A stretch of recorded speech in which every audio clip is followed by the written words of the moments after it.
Hi Bobcats! We miss you guys so much. We're so proud of how hard you guys have been working on your skills days.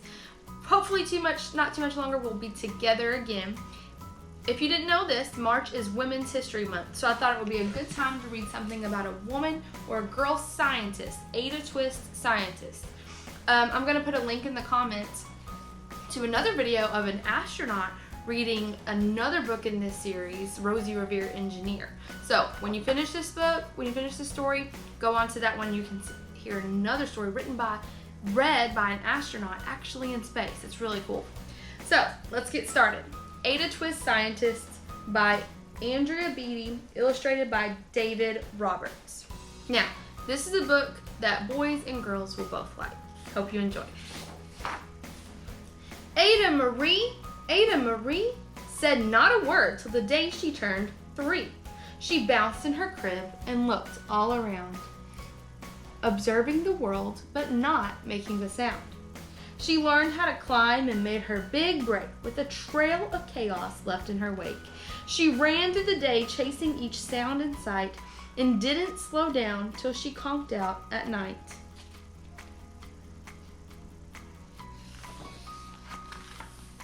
Her parents were frazzled, but tried not to freak, as Ada grew bigger and still did not speak.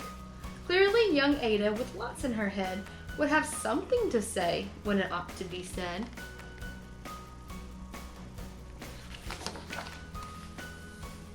That's just what happened when Ada turned 3. She tore through the house on a fact-finding spree and climbed up the clock just as high as she could. Her parents yelled, "Stop!" as all good parents would. Ada's chin quivered, but she did not cry. She took a deep breath, and she simply asked, "Why? Why does it tick? And why does it talk? Why don't we call it a granddaughter clock? Why are there pointy things stuck to a rose? Hey, why are there hairs up inside of your nose?" She started with why, and then what, how, and when. By bedtime, she came back to why once again. She drifted to sleep as her dazed parents smiled at the curious thoughts of their curious child, who wanted to know what the world was about. They kissed her and whispered, "You'll figure it out."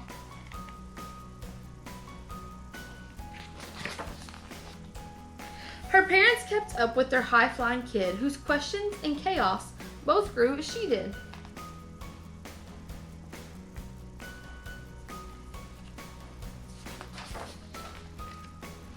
Even Miss Greer found her hands were quite full when young Ada's chaos wreaked havoc at school. But this much was clear about Miss Ada Twist. She had all the traits of a great scientist.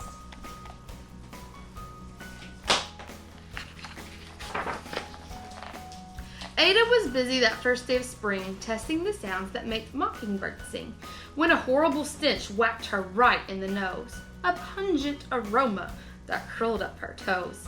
"Zowie," said Ada, which got her to thinking, what is the source of that terrible stinking?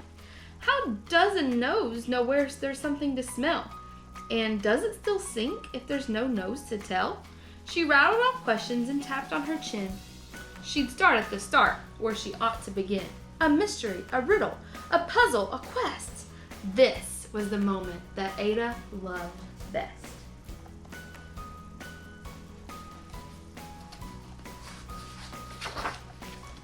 Ada did research to learn all she could of smelling and smells, both the stinky and good.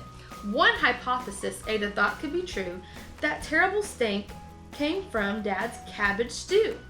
She tested and tested, but soon Ada knew it was time to come up with hypothesis 2.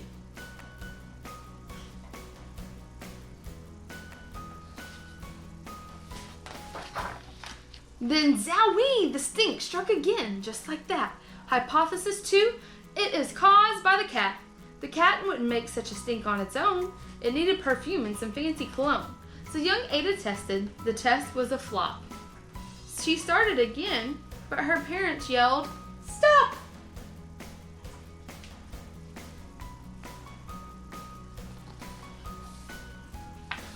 Not a good idea to put a cat in the washing machine.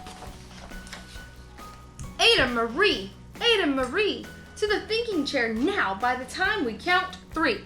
"Enough," said her mother. "That's it," said her dad. Her parents were frustrated, frazzled, and mad. "Why?" Ada questioned. Her mother said, "No." "What?" Ada queried. Her father said, "Go. You've ruined our supper. You've made the cat stink. Enough with your questions. Now sit there and think." She looked at her parents. Her heart turned to goo. Poor Ada Twist didn't know what to do.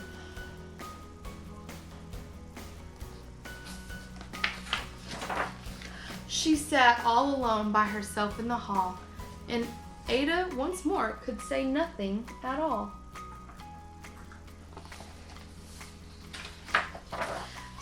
And so Ada sat, and she sat, and she sat. She thought about the science and the stew and the cat and how her experiments made such a big mess. Does it have to be so? Is that part of success? Our mess is a problem. And while she was thinking, what was the source of that terrible stinking? Ada Marie did what scientists do. She asked a small question, and then she asked two. And each of those led her to 3 questions more. And some of those questions resulted in 4. As Ada got thinking, she really dug in. She scribbled her questions and tapped on her chin. She started at why, and then what, how, and when. At the end of the hall, she reached why once again. Her parents calmed down. They came back to talk. They looked at the hallway and just had to gawk. No patch of bare paint could be seen on the wall. The thinking chair was now the great thinking hall. They watched their young daughter and sighed as they did. What would they do with this curious kid who wanted to know what the world was about? They smiled and whispered, "We'll figure it out."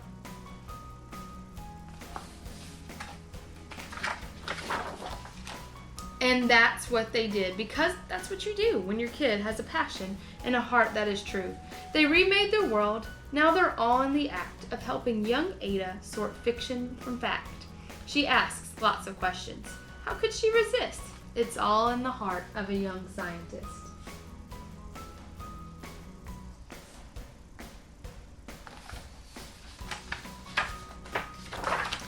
And as for that smell, what can Ada Twist do but learn all she can with her friends in grade 2?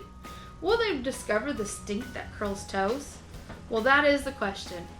And someday, who knows?